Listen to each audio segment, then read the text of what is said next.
Hey பாரு, congrats. இப்பதான் கேள்விப்பட்டேன் நீ ஸ்கூல் ஃபர்ஸ்ட்னு சொல்லிட்டு. என்னங்க ஆண்டி சாக்லேட்? உள்ளவா? இல்ல ஆண்டி, நான் சாக்லேட் கொடுக்கறதுக்கு தான் வந்தேன். அப்புறமா நான் வரேன். அவ இருக்காளா? இருக்கா இருக்கா இருக்கா இருக்கா. நான் அப்புறமா வந்து அவளை பாக்குறேன்னு சொல்லுங்க. ஓகேம்மா ஓகேம்மா. Bye bye. Bye aunty. Bye by.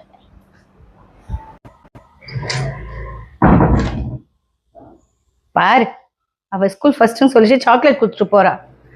அவளும் உன் கிளாஸ் தானே, ஏன் அவளால முடியுது உன்னால முடியாதா?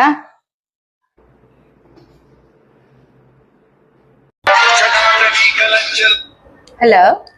Hello aunty. சொல்லுமா. அவ ஏன் இன்னைக்கு ஸ்கூலுக்கு வரல ஆண்டி? இன்னைக்கு தான் ஊர்ல இருந்து வந்தோம். சொல்லுமா. அப்படியா? அவ இருக்காளா? அவகிட்ட பேசலாமா ஆண்டி? அவ தூங்கிட்டு இருக்காமா. அப்படியா? சரி ஆண்டி, அவ ஏஞ்சதும் ஃபோன் பண்ண சொல்லுங்க. ஏம்மா ஏதாவது சொல்லணுமா?